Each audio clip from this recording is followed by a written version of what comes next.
Guatemala is I talked earlier about how in the city, in Guatemala City, there's some things you have to be careful about.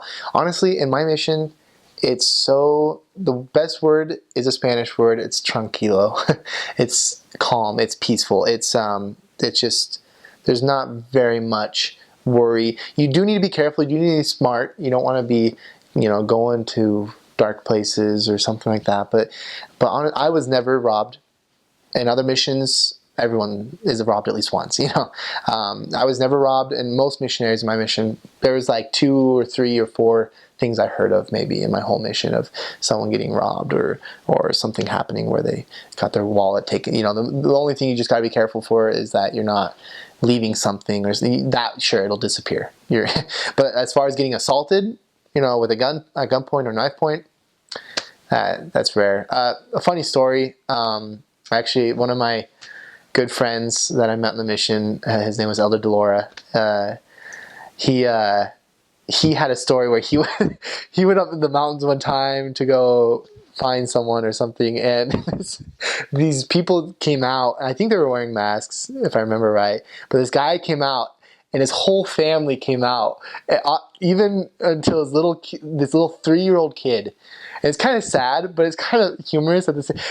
They all had knives, and even the 3-year-old kid apparently had some kind of weapon, and they robbed him. But it wasn't like they never hurt him or anything. They just gave up their wallets or something. And but he told me that story kind of laughing, because it was just even the little kids, like it was like all the way down the line, the whole family came out to rob them, and that does not happen all the time. That is like a funny, crazy story that he told me.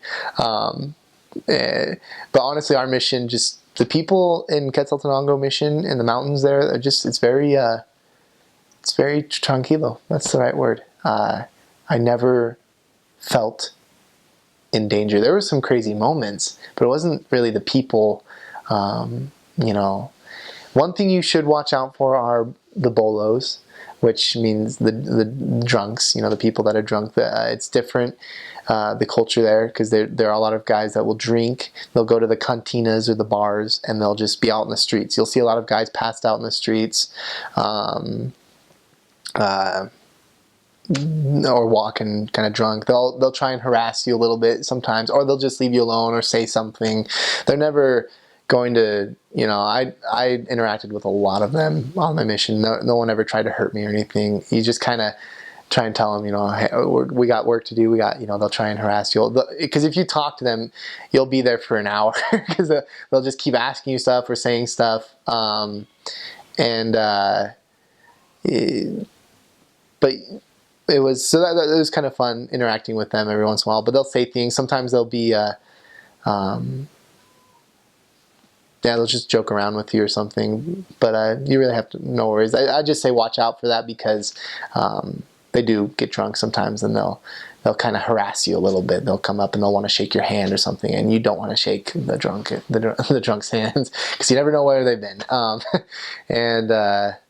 So you just got to be careful. That's one thing. And so that happens every once in a while. It's kind of sad. In Colotenango, there's this, every Saturday, it was just a day the men got drunk. A lot of the men got drunk, and so they'd go to the cantinas, and they'd be out in the streets, and they look like zombies almost, just kind of walking around, kind of drunk. And I remember there was this one place where they would always just go and just pass out. It was just like this little field. I took a picture one time, because it's kind of humorous, just all these men that were just passed out or just kind of standing around drunk, all gathered together in this field. So that's something like, it's sad, and it's not something we're used to here in the States, seeing that, but you'll see it there in Guatemala. A lot of, and it is sad. And in fact, one of the first men I baptized, we found him on the street drunk, and that's rare that happens. That you help a drunk man overcome that addiction and get baptized. It's very rare, but it was really cool.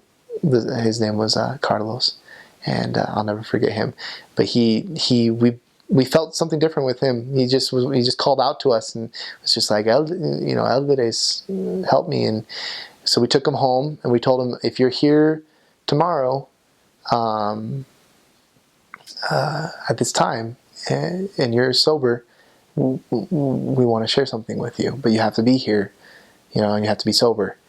And he understood us, and he was there. He was showered, cleaned up, shaven, and we taught him and gave him a blessing, and came back, and a month later he was baptized. It was really cool to see that happen. Yeah, that's as far as safety goes.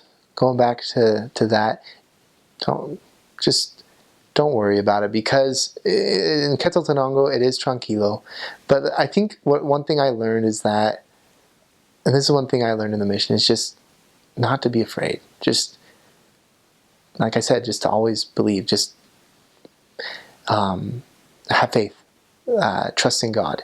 If you're doing things right, He's going to be there for you. And things happen, but we got to know it's in His hands. If it's my time to go, it's my time to go. It's what, and there's a reason for it.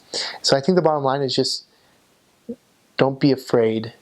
Do things smart. Be smart. Don't be stupid about it either. Obey the rules, and you're going to be protected. You will be protected.